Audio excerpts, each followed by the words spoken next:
Hello everyone, happy Easter and thanks for tuning in to Gazzovids on your Easter Sunday. So for today's first video we're going to have a look at some analogues for the summer of 2017. What we're looking at today specifically is ENSO analogues, and I'll talk you through everything that we're going to discuss in a moment. Our good friend James Atquill has been trawling through the analogues, toiling hard, and has come up with some very interesting analogues for us for today's first video. Later on today, we'll have the Gazzovids Sunday Roundup, as always. So we'll have a look at things like solar activity, Arctic Oscillation, North Atlantic Oscillation, all that kind of thing. And, of course, this evening, we are giving away this wonderful night fishing moon phase clock. So we've teamed up with metcheck.co.uk.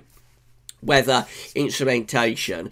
And the prize this year is exactly what you're looking at right there. It is the night fishing moon phase clock from MetCheck Weather Instrumentation. Its retail value is £39.50, but it can actually be a bespoke item in that it can be engraved with your name or a loved one's name or a house name, whatever you would like put onto the clock.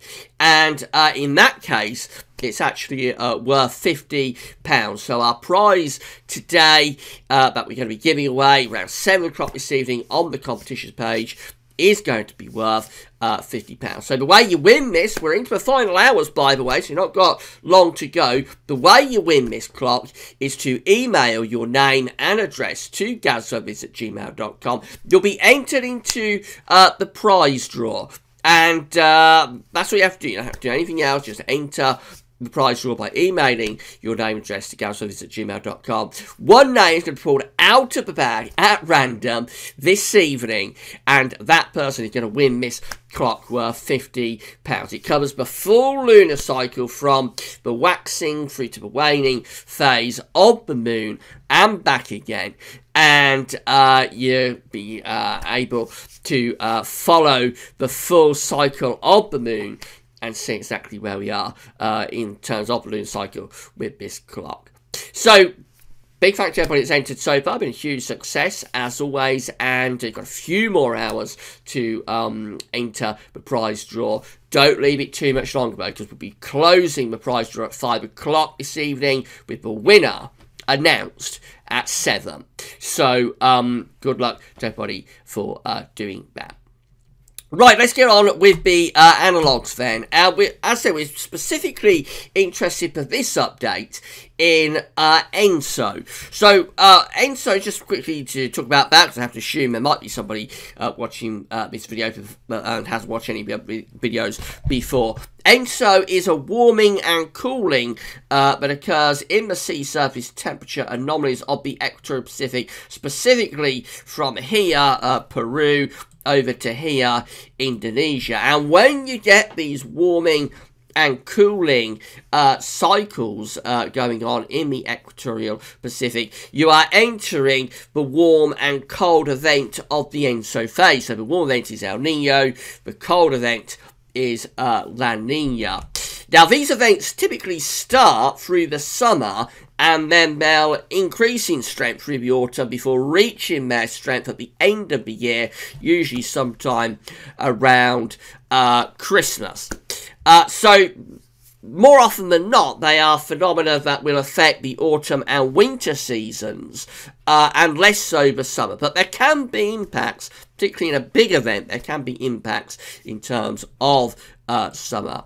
Now, what the CFS V2 is predicting to happen this summer in terms of ENSO is that it's trying to move us into a weak El Nino type situation. So this is where we are right now for CFS V2 ENSO forecast. Back in the winter, we had a borderline neutral to La Nina event taking place there. Very, very weak La Nina. I think just about the weakest La Nina on record back to 1950. Now it wants to move things up. So, but by July, that's July just there, it's placing us in sort of ENSO neutral to borderline, interestingly, borderline weak El Nino condition. And that's what it's actually predicting to continue into the second half of the year. But for the summer, it wants to place us in ENSO neutral to just very weak, borderline El Nino type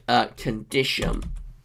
So our good friend James Ackrill has been looking at summers that, we're going to start off with the first Analogues package, summers that are simply La Nina to El Nino summers. So they just swing from a cold event to a warm event. We're going to go through those years right now. So we start off with the year 1899, and that one is quite a settled summer. It places a ridge just to the north of the country, so you'd expect a lot of easterly winds coming in with that. I would have thought that's probably quite a warm summer to start us off, and pretty dry as well, the summer of 1899.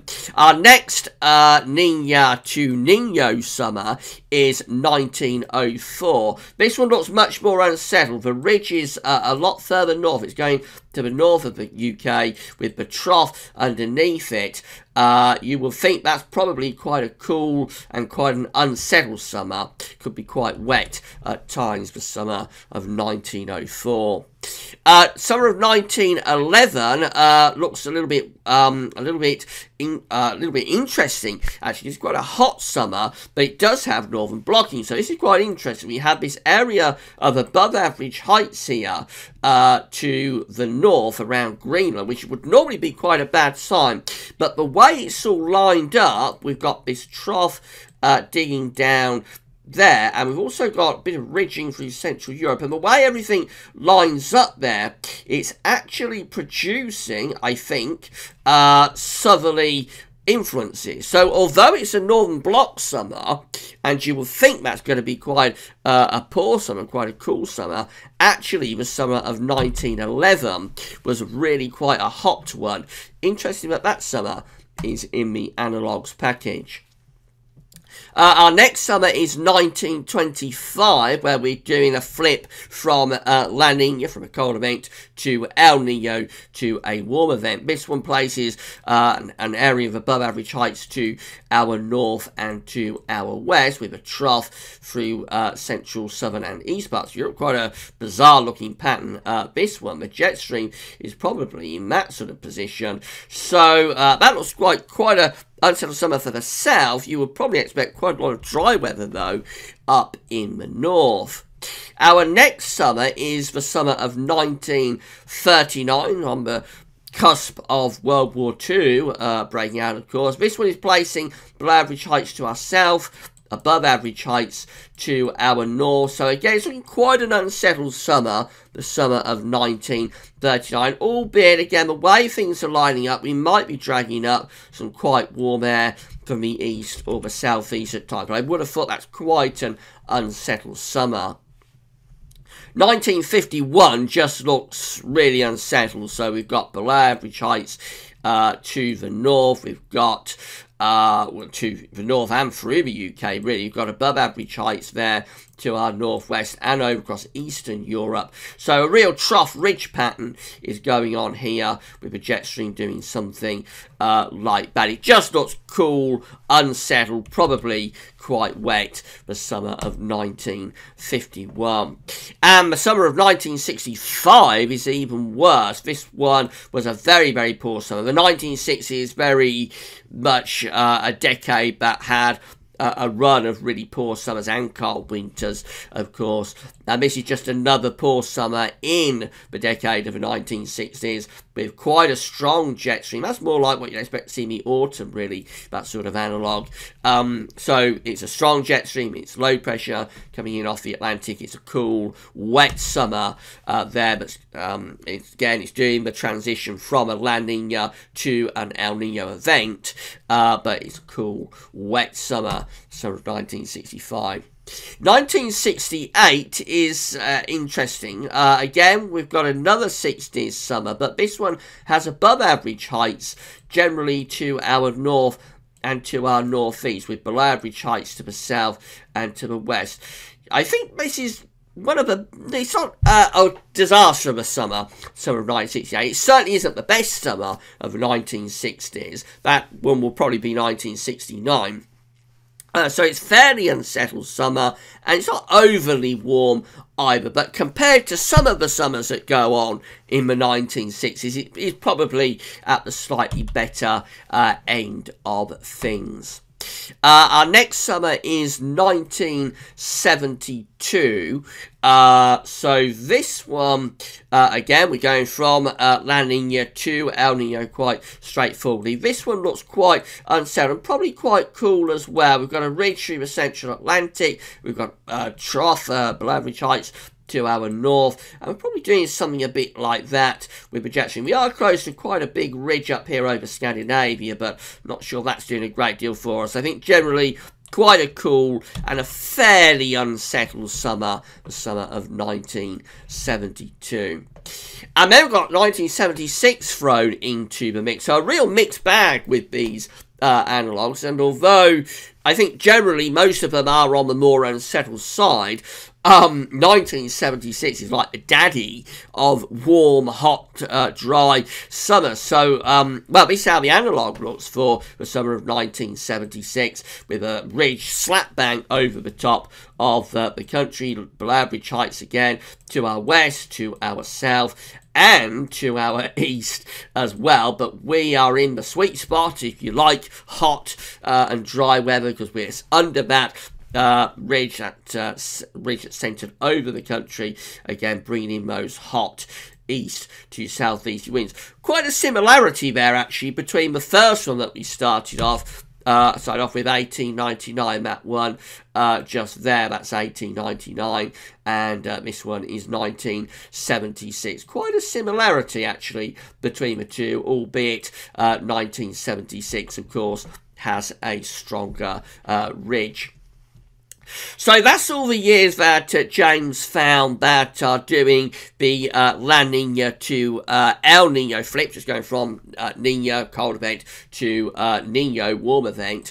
And if we put all these together, so we start off with the years that are pre-sort of 1950, and those years are encompassing 1899, 1904, 1911, 1925, and 1925 and 1939, we find it's quite a signal for above average heights to be to the north of the UK, but not northern blocking. So we're not centering the heights up here over the top of the pole. We're centering somewhere between Scotland and Iceland, and then we have this trough digging down to the south. So interestingly, for the Mediterranean, for Spain and Portugal, it looks like a fairly unsettled signal for summer. For us, a more settled signal, and probably quite an easterly signal as well. And of course, seeing that summer, easterly winds can be quite warm, so it's not guarantee that these are very cool conditions with this kind of a pattern. To be really cool conditions, we'd be centering the ridge right over the top of the pole and tapping into Arctic air, which we're not really doing with those analogues. So yes, I mean, we're talking about easterly winds. In summer, easterly winds can be relatively warm at times. It just depends on the exact direction. If it's east-southeasterly, it can be hot. If it's east-northeasterly, then it can be a little bit cooler. They're the years before 1950. What about the more modern years? So this is taking into account the years after 1950. So that gives us the summers of 1951, 1965, 1968, 1972, and of course the big one, 1976. Actually, interestingly, although it's more modern period, it looks like the signal isn't quite as strong. So it all looks rather, the signal looks rather weak for below average heights to be to the south and west. There is a weak signal for above average heights to be to our east. And so it's not that far away from those pre-1950 summers, but the signal is weaker. Overall, again, probably a little bit favouring easterly winds, and in summer, easterly winds can be quite warm, particularly if they're drawing up the air from the south and the southeast. I don't think either the pre-1950 summers or the post-1950 summers are particularly favouring very wet conditions. A lot of them actually could be reasonably dry, just the temperatures that are a little bit more on the mixed side. Now we put all the years together, so these are all the summers combined from 1899 through to 1976. This is what the analogue comes out as. Above average heights, but again, it's not Arctic blocking, so it's above average heights, just a little bit centred to our north, so somewhere around Scotland, possibly going up towards parts of Iceland as well. And then below average heights down to the south. You probably expect the winds to be from an easterly direction. So it could be a warmish signal, this, for the summer. It could be fairly warm easterly, southeasterly winds. And probably a reasonable chance of not being overly wet. But interestingly, the wettest conditions could be with this pattern to the south, and possibly through thundery outbreaks, perhaps more likely than a typically cool, wet, zonal summer signal. It might be a warm, thundery type signal when we're going from the La Nina through to the El Nino event. Now, James also had a look at some other ENSO type scenarios that might be relevant to the situation we're in at the moment. And the next couple of charts we're looking at, there aren't many to go at, but the next couple of analogues we're looking at are going from La Nina, from a cold event, just to ENSO neutral, just going to neutral ENSO conditions. So neither La Nina nor El Nino through these summers, but we're starting from a base point that we're in a La Nina event.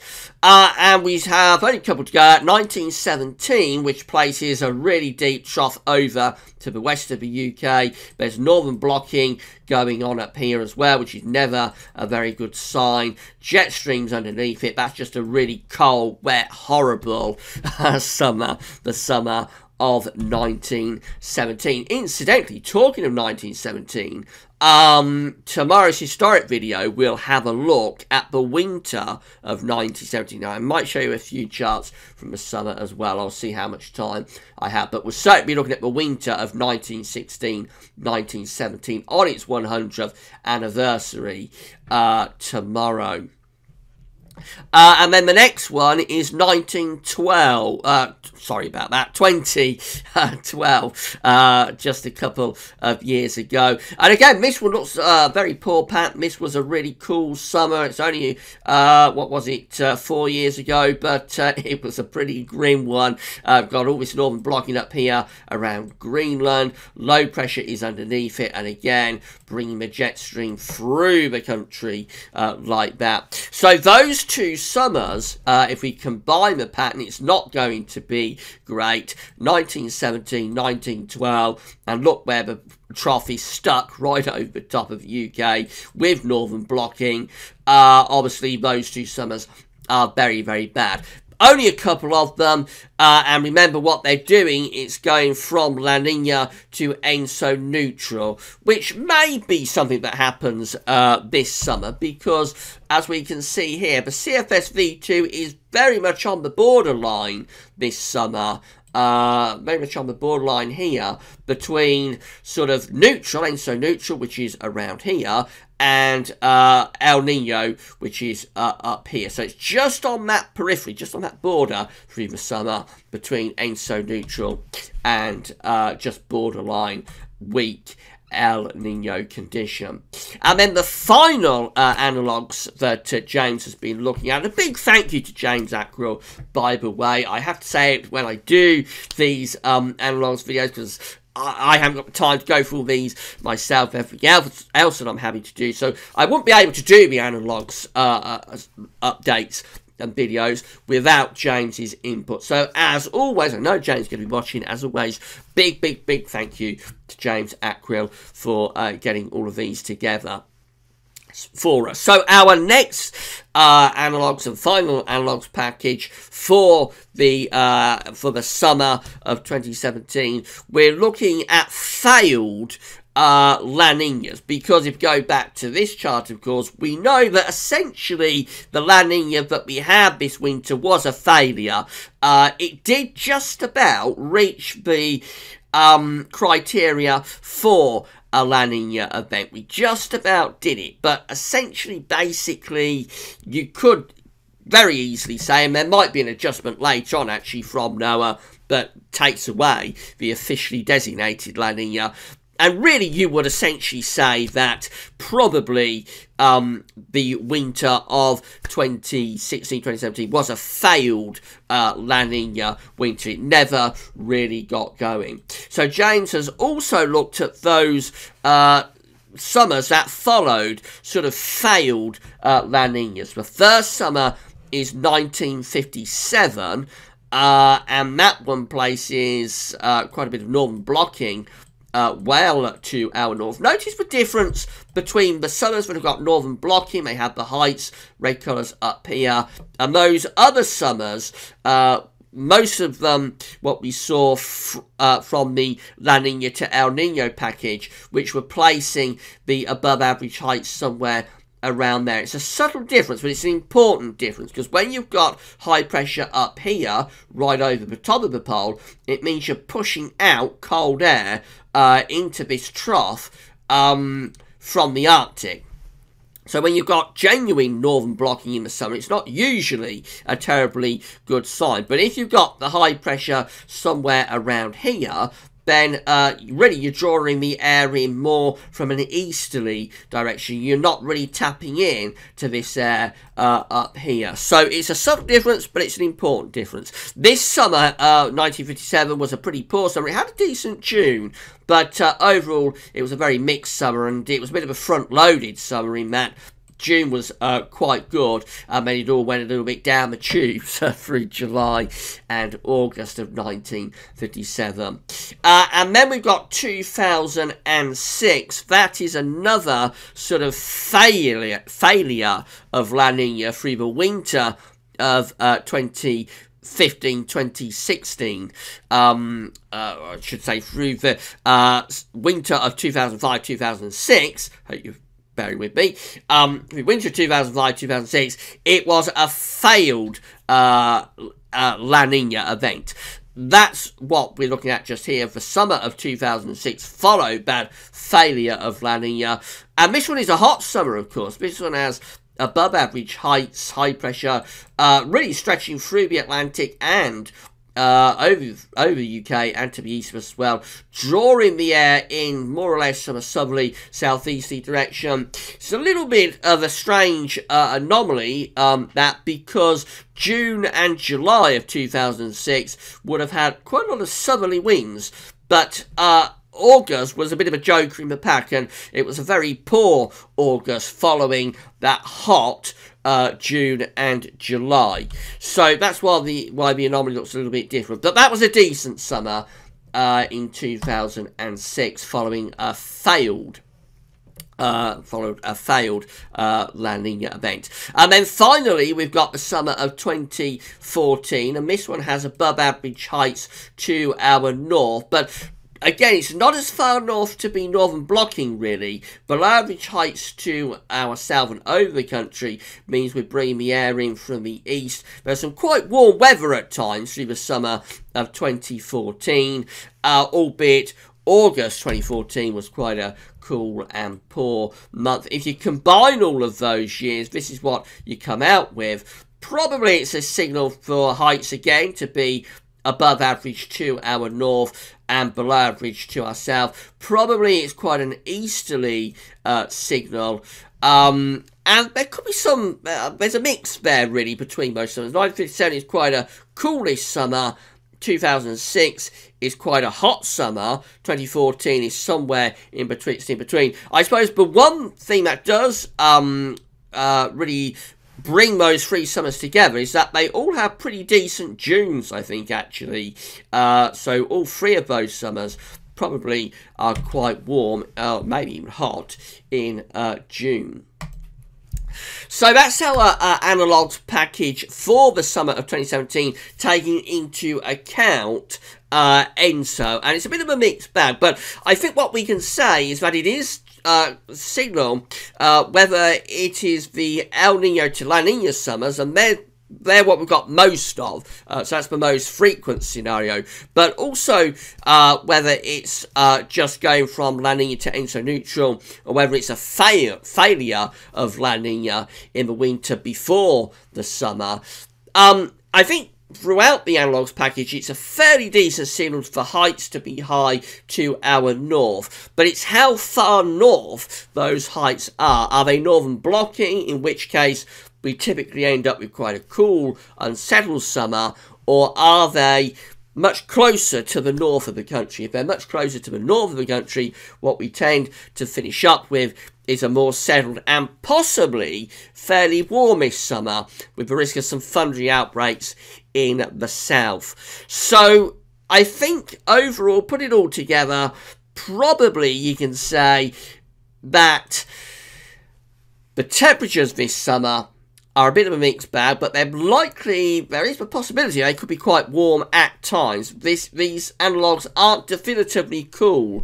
And in terms of precipitation, again, it's a little bit of a mixed bag, but I think probably more on the drier side of things, actually. There are very few there that are genuinely zonal and Atlantic onslaught summers. So, all to play for, really, as we're looking ahead if you want some warmer, potentially quite hot weather this summer. It's not by any means, from an ENSO perspective anyway, it's not by any means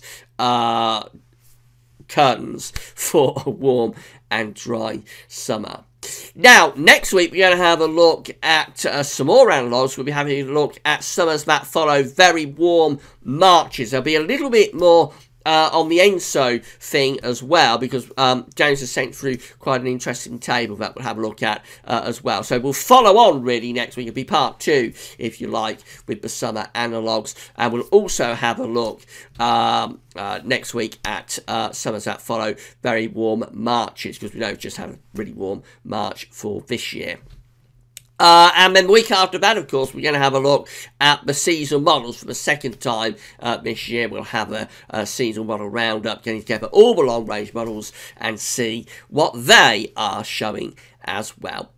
Right, that's all now at 27 minutes. I'm going to sign off. Later on today, this video is going to be placed on the summer updates and forecast page. There'll be a written report that goes with it as well. So if you couldn't watch the video all in one go, you'll be able to come back and read the written report that goes with this video on the summer updates and forecast page. Also, today, we've got the outro of this Sunday roundup coming up. That'll be with you sometime around lunchtime, so around 1, 2 o'clock this afternoon. And of course, 7 o'clock tonight, we are giving away that lunar clock. So if you haven't entered the prize draw, please do so. Email your name address, gazservice@gmail.com. You'll go into the prize draw, and somebody's going to win it tonight at 7 o'clock. So come back for all of that later on today, and enjoy the rest of your Easter Sunday too. That's all for now. Thanks for watching.